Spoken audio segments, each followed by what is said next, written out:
God have mercy. Eh.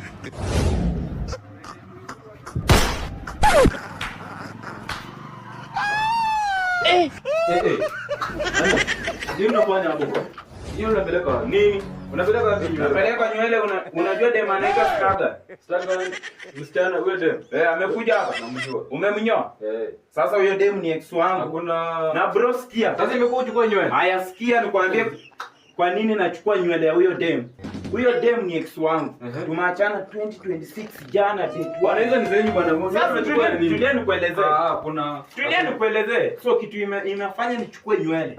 Nimekuwa buying some mafuta. Bwana mafuta ulikuwa unapaka nywele ya dem. Unajuaje ni hiyo? Dem ananiacha na buying mafuta. Akipaka 2025. 2600 niacha.